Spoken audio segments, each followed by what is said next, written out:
코로나로 인해서 전 세계에 많은 변화를 주고 있고 또 우리가 많은 변화를 받고 있습니다. 그 변화 속에는 긍정적인 변화가 있고 부정적인 변화가 있습니다. 그러나 가만히 살펴보면 긍정적 변화보다는 부정적 변화의 요소가 훨씬 더 많이 있음을 우리가 느끼고 있습니다.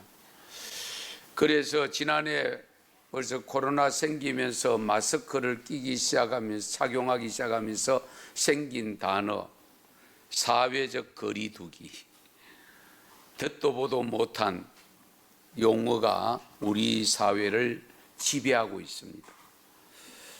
그러면서 이제 이 시기가 언제 끝날지는 모르지만 이제는 안고 가야 될 시기가 오지 않았을까 그런 생각이 들면서 회복이라는 단어를 지금 많이 쓰고 있습니다.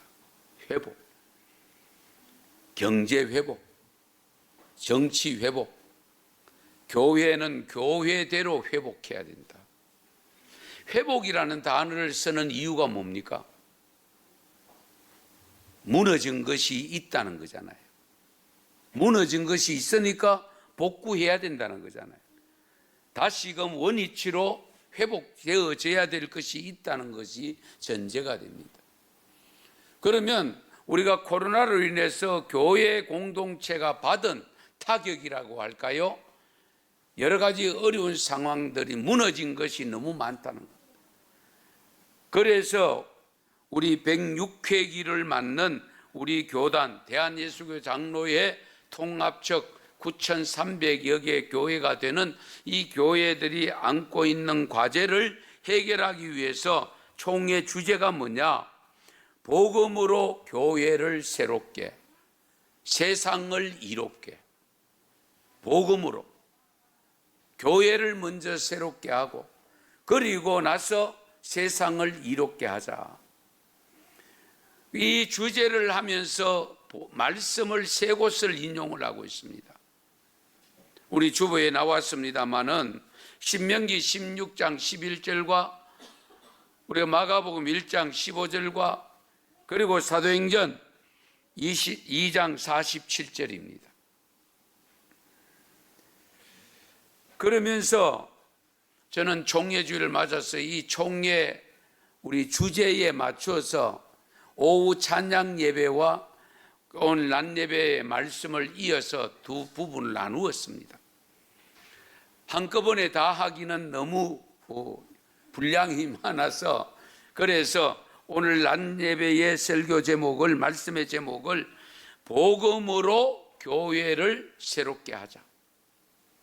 오후 찬양 예배는 복음으로 세상을 이롭게 하자. 이 두 부분으로 나누어서 말씀을 드립니다. 자, 그런데 세상에 일어나는 모든 문제라기보다는 대부분 큰 문제, 그리고 문제가 일어나면 반드시 해결을 해야 되잖아요. 해결하는 그 과제 속에 그 중심에 써 있는 공동체가 어떤 공동체냐? 정치 문제, 경제 문제, 사회 문제, 교육 문제, 신앙 문제, 모든 문제를 통틀어서 그 문제 중심에 서 있는 공동체가 교회입니다. 여러분은 인정 안 할지 몰라도 교회입니다. 정치인데 왜 교회입니까? 사회인데 왜 교회입니까? 교육인데 왜 교회입니까? 그렇게 혹 반문할지 모르겠습니다만 잘 보세요. 만물을 누가 창조하셨어요? 하나님. 누가 다스리고 있어요? 하나님. 그 하나님이 창조하신 만물을 다스려 나감에 있어서 다스림의 공동체를 세워놓은 것이 교회입니다. 그래서 교회가 잘못하면 전혀 상관없는 사람들까지도 고통을 당합니다. 교회가 잘하면 전혀 상관없는 사람들까지 복을 받습니다. 이것을 우리가 깊이 헤아려야 됩니다. 그래서 가장 먼저는 교회가 새로워져야 된다. 무엇으로 새로워질 것인가? 복음이 들어가야 된다. 그럼 또 하나 여쭤보겠습니다. 우리 학생들 어디 계세요?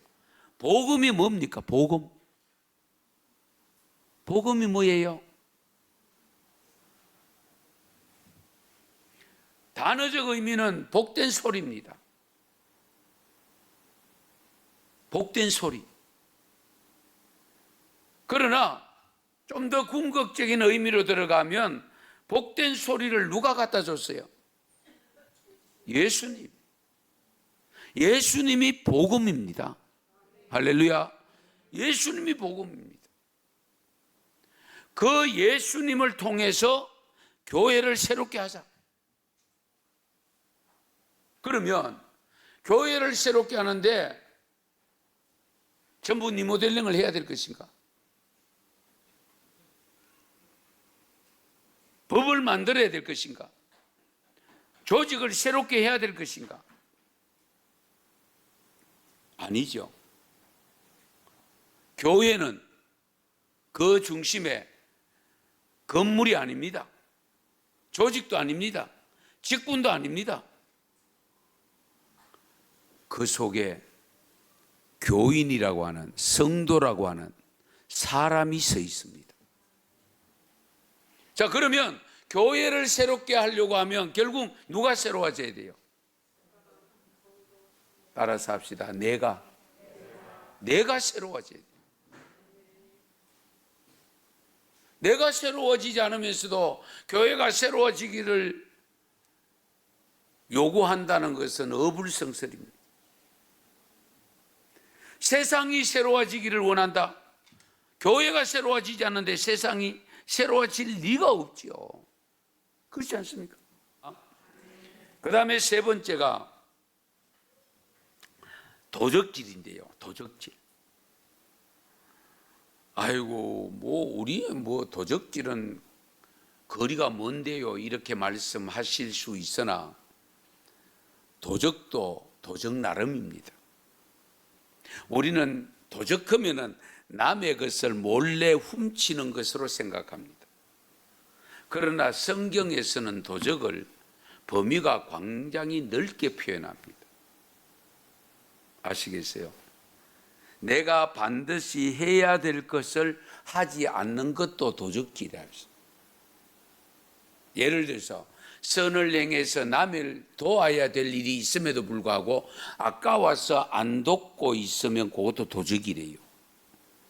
하나님 앞에 드려야 될 것을 아까워서 아직 못하고 있으면 그것도 도적이래요. 여러분 다 아시죠? 예. 여러분, 말라기 3장 8절에 보면 사람이 어찌 하나님의 것을 도둑질하겠느냐? 그러나 너희는 나의 것을 도둑질하고도 말하기를 우리가 어떻게 주의 것을 도둑질하였나이까 하는도다. 이는 곧 11조와 봉헌물이라. 예. 우리가 저희 은성교회는 대다수 다 11조 생활을 하면서 열심으로 주님 앞에 봉헌하시고 계십니다마는 도둑질이 되면 안 됩니다. 예. 그리고 우리가 예를 들어서 덜 드리는 것도 도둑질이죠. 그렇죠? 덜 드리는 것도. 예. 드리기는 드리는데 덜 드려. 예. 그러니까 우리가 뭐든지 할 때에는 정확하게 해야 됩니다. 정확하게 하는 것이 어려우면 어떻게 되냐? 조금 더 하면 됩니다. 예. 저는 공무원 때 그랬습니다. 잘 들으세요. 11조 말씀 나왔으니까 처음 제가 11조 설교합니다. 오늘 3년 반 만에. 그런데 공무원 봉급 명세서를 보면은 총액에다가 의료보험 떼고 세금 떼고 뭐 떼고 그다음에 가건세 떼고 그다음에 여하튼 두루두루 다 떼고 수령액이 있습니다. 그렇죠? 수령액. 그런데 어떤 분은 수령액에 11조를 하는 분이 있어요. 여러분 소득 금액 잡힐 때에 어떤 금액이 잡힙니까? 총액이 잡힙니다. 세금 낸 것도 내 거 가지고 낸 거예요. 아시겠어요? 잘 생각하셔야 돼요. 예. 그러면 사업을 하는 분들이 있습니다. 매출액에 할 것이냐, 순소득에서 할 것이냐, 그 이익금에서 세금을 떼고 이리저리 다 비용 떼고 할 것이냐, 이런 부분들 잘 생각하세요. 하나님의 것을 더하고 하나님이 복 받는 게 낫느냐, 덜하고 도둑놈 소리 듣는 게 낫느냐, 잘 생각해 보세요.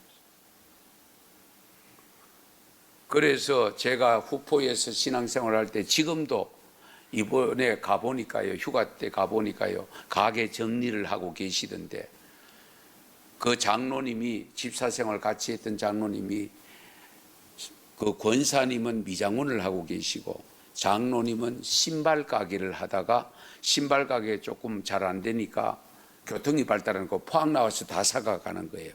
그러다 보니까 이제 그 기성복 옷 가게를 좀 했는데 이제 가게를 정리해야 한다고 붙여놨더라고요. 예. 그런데 그 장로님이 11조 할 때 어떻게 했느냐, 저는 늘 다른 분들한테 이야기를 합니다. 본받을 만하거든요. 정확하게 계산되는 게 어렵잖아요. 신발이 지금 몇 컬에 팔렸는지 한 컬에당 가격이 천차만별인데 그거 어떻게 하겠어요? 한번 생각해 보세요. 그래서 1년 12달 총 매출액 평균 월별 나누면 월별 매출액이 나옵니다. 그것 가지고 매월 11조를 드리고 연말에 가서 장사가 더 될 수도 있잖아요. 또 덜 될 수도 있잖아요. 덜 되면 교회 와서 찾아가야 되느냐. 더 된 거는 불화세가 더 내요. 더 하나님 앞에 드려요. 그런데 더 내버리는 건 어째 방법이 없잖아요. 그 다음에 하나님으로부터 더 받도록 해야지. 그렇게 하시더라. 예. 보다 정확하게 하려. 예. 어쨌든 우리가 생활하면서 살아가면서 작은 것 하나라도 남의 것을 내 것 만드는 것은 하지 말아야 됩니다. 오히려 너희들이 손으로 열심히 일해서 남을 도와라고 말씀하고 있습니다. 예. 작은 것이라도 남을 도우면서 사는 삶이 될 수 있기 바랍니다. 그 다음에 옛사람을 버려야 된 것, 더러운 말입니다. 더러운 말. 오늘 본문 29절에 보면 무릇 더러운 말은 너희 입 밖에도 내지 말고 오직 덕을 세우는 데 소용되는 대로 선한 말을 하여 듣는 자들에게 은혜를 끼치게 하라. 말에 대한 것은 정말 아마 설교 중에 어쩌면 가장 많이 들을지도 모릅니다. 왜? 설교 자체가 말로 나가니까 그렇습니다. 그럼에도 불구하고 아직 옛날 말을 못 버리는 경우들이 있어요. 말은 습관입니다. 어릴 때 잘 배워야 됩니다. 그래서 제가 누누이 강조합니다. 가정에서 자녀들을 보는 데서 부부가 화내서 싸우면 안 돼. 왜? 욕이 나오거든요. 더러운 말이 나오거든요. 그렇잖아요. 안 해봐서 모릅니까? 그러면 다행이에요. 아이들이 밖에 나가서 욕을 잘하는데 자는 욕을 어디서 배웠노? 엄마 아버지한테서 배웠지 어디서 배웠겠어요? 한번 생각해 보세요. 저는 그런 의미에서 정말 감사한 것이 하나 있습니다. 저는 어릴 때에 저희 할아버지 가까이 지내다 보니까 할아버지가 유교 집안에 훈장이 돼가지고 욕하는 걸 못 봤습니다. 고함 한번 지른 걸 못 봤습니다. 정말입니다. 그러다 보니까 욕을 못 배웠어요. 그런데 군대 갔는데요, 제가 분대장 했습니다. 7명을 거느린 분대장, 내까지 8명인데요. 그런데 군대는 욕으로 다스리거든요. 그런데 욕이 안 나와요. 그러니까 막 애를 먹는 거예요. 그런데 조금 있다 하니까 중대장, 소대장에서 중대장 대분 오시는데 충청도 분이 오셔서 ROTC인데 이분이 욕을 뭐 하는 거예요. 충청도 분 양반이잖아요. 욕을 뭐 하니까 막 인상은 푹푹 쓰고 하는데 뭐 병사들이 말은 안 듣지. 거기 욕이 나가야 되는데 욕을 못 나가지고 보는데 한 6개월쯤 지나니까요, 욕을 배웠더라고요. 예. 그래가지고 전체 중대 병사들 모아놓고 훈시를 하는데 막 욕을 막 하더라고요. 와, 그걸 보고 참 환경이 중요하다. 왜냐하면 제 입으로 무슨 새끼 컸는 이런 단어들이 있잖아요. 이것이 제 입에서는 잘 안 나옵니다, 솔직히. 지금도 마찬가지입니다. 왜? 어릴 때 안 배웠으니까. 예. 그래서 여러분들 어릴 때의 언어 습관이 중요합니다. 우리는 하나님을 경외하는 믿음을 가진 성도들로서 이 더러운 말은 입 밖에도 내지 말라고 했습니다. 입에서 나오지 않아야 됩니다. 그것이 곧 옛사람이 없어지는 겁니다. 아시겠어요?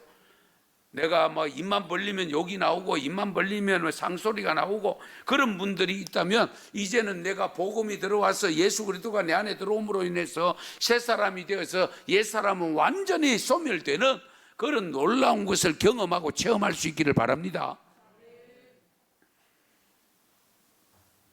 이제 또 마지막으로 버려야 될 게 하나 더 있는데요, 옛사람, 악독과 악의를 버려야 됩니다. 31절을 보시면 너희는 모든 악독과 노함과 분냄과 떠드는 것과 비방하는 것을 모든 악의와 함께 버리고, 악의는 뭡니까? 나쁜 계획을 생각하는 거잖아요. 뜻이잖아요. 그러나 악독은 어떤 의미냐? 이 악독은요, 과거에 당한 손해나 모욕에 대한 원한을 버리지 아니하고 마음속에 품어두어서 이웃을 해하기를 계획하고 있는 그런 마음 상태, 악독입니다. 이번에도 보니까 전자팔찌를 끼고 나와가지고 그걸 없애고 여인 2사람을 죽였던 사람이 뉴스에 떴잖아요. 예. 그 악독이 살아있기 때문에. 예. 너희들 때문에 내가 지금 들어갔다가 이제 나와가 내가 마음대로 활동할 수 없으니까 그 악한 마음을 가지고 결국은 죽인 거잖아요. 그게 악독입니다. 우리 예수 믿는 분들이 그런 마음을 가질 경우는 없겠지만은 그럼에도 불구하고 순간적으로 우리가 조심해야 됩니다. 이것이 옛사람입니다. 아무쪼록 악의를, 악한 더러운 옷을 다 벗어 던져서 이제 입어야 될 게 뭐라고요? 새 옷을 입어야 돼. 새 사람을 입어야 돼. 그 새 사람 입어야 될 내용이 어떤 내용이냐? 마지막 32절 같이 읽겠습니다. 32절입니다. 서로 친절하게 하며 불쌍히 여기며 서로 용서하기를 하나님이 그리스도 안에서 너희를 용서하신과 같이 하라. 아멘. 제일 먼저가 뭡니까? 친절해라. 뭐 이 부분도 많이 말씀드리지 않겠습니다. 누구나 다 친절하기를 원하잖아요. 그런데 상대방은 친절하면 저렇게 잘 받아들이고 또 친절하기를 원하면서 자기는 정작 친절하지를 않아. 친절하려고 노력도 안 해. 그러면 곤란합니다. 어쨌든 우리가 그리스도 안에서 새 사람이 되었으면 친절해야 됩니다. 교회는요, 여러분 누가 딱 왔는데 생년 처음 보는데도 어디서 오셨습니까? 어서 오세요. 잘 앉으세요. 자리 안내해드리고 이래 돼야 돼요. 이거 우리 신미옥 집사님 잘하고 계세요. 제가 보니까. 예. 이거 다 그렇게 해야 돼요. 한 사람만 그렇게 해야 되는 게 아니라니까요. 우리 모두가 친절해야 돼요. 친절미가 가장 잘 나타내는 곳이 어디입니까? 교회입니까? 교회가 되어져야 되잖아요. 그렇죠? 오늘 말씀대로 하면. 할렐루야. 교회에서 친절하게 나타나야 돼요. 그런데 백화점 가면 친절해. 은행 가면 친절해요. 한번 생각해 보세요. 큰 식당 같은 데 가보세요. 친절하지, 직원들이. 교회는 어떤 백화점도 은행도 어떤 서비스를 하고 있는 그 업종에 종사하는 분들보다도 더 친절해야 돼요. 왜? 우리는 예수 믿는 사람이라니까요. 우리가 예수 믿고 새롭게 어떻게 변화된 사람들이잖아요. 그 변화 중에 첫 번째가 친절입니다. 친절해. 우리 하나님이, 우리 예수님이 친절 안 했으면 한번 생각해 보세요. 어떻게 아이가 내게 오는 것을 금하지 말라고 했겠어요? 너희들은 저 뒤로 가라. 다 크거든 오느라. 좀 더 크거든 오거라. 이럴 수 있잖아요. 나에게 손해를 입힌 그 원수 같은 사람을 바라보면 분노가 일어나지만은 그 사람을 용서하겠다는 마음으로 바라보면 측은지심이 생겨서 그래, 내가 용서하지. 그렇게 되어지는 겁니다. 혹시라도 여러분 가운데 하는 일마다 제대로 안 된다는 그런 분 혹 있으면 여러분들이 제일 먼저 체크해야 될 부분이 뭐냐? 내가 용서하지 못하고 있는 사람이 혹 누구 있는가? 그것부터 확인해 보셔야 돼요. 예. 그것이 장애물이 되고 그것이 모든 것을 가로막아 놓은 경우가 생길 수 있습니다. 아시겠어요? 예. 오늘 말씀에도 보면 서로 용서하기를 하나님이 그리스도 안에서 너희를 용서하심과 같이 해라. 잘 들으세요. 우리가 용서해야 될 기준이 누구라고요? 하나님, 예수님. 서로 용서하기를, 저와 여러분이 성도들끼리 용서하기를 하나님이 그리스도 안에서 너희를 용서하심과 같이 해라. 그러면 나의 모든 허물, 사람들이 알든 모르든 하나님이 알고 계시는 모든 죄를 내가 용서받았다는 고백이 되면 내가 용서 못할 일이 없이요. 있어서도 안 되고요. 그런데 가끔 보면 이런 분이 있습니다. 내가 다른 거는 다 용서하는데 요것만큼은 용서 못한다. 그 요것만큼 용서하셔야 돼요. 왜? 내가 요것만큼 용서 못하면 어떤 일이 발생하느냐? 하나님으로부터 나도 용서 못 받는 일이 있을 수 있다니까요. 그것이 예수님이 가르쳐준 기도, 주님 기도에 나타나 있잖아요. 여러분 잘 아시는 대로 우리가 우리에게 죄 지은 자를 사하여 준 것 같이 우리 죄를 사하여 주옵시고. 선행 조건이 뭡니까? 그러니까 우리가 우리에게 죄 지은 자를 사하여 준 것 같이 나의 죄를 사해 달라고 기도하잖아요. 그러면 내가 사하여 준 것 없는 저 부분은 하나님 나도 용서 안 해줘도 됩니다. 이런 기도가 있어요? 없잖아요. 마가복음 11장 25절에 이런 말씀이 있습니다.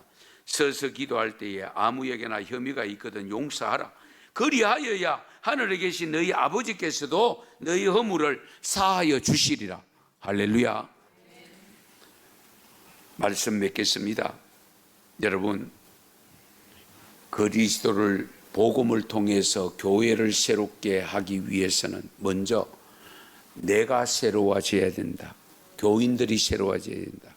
새로워지기 위해서는 헝긋 옛 사람을 먼저 벗어던져야 되고 5가지 말씀했습니다. 그리고 난 다음에 새 사람을 입어야 되는데 3가지를 말씀했습니다. 아무쪼록 우리 언성교회가 태동한 지가 짧은 시간에 많지는 않지만은 그러나 여러분 한 분 한 분이 전부 옛 사람을 벗고 새 사람 된 모습으로 해서 우리 교회가 새롭게 변화되어져서 이 세상을 이롭게 만들어 가는데 쓰임받는 교회가 될 수 있기를 축원합니다.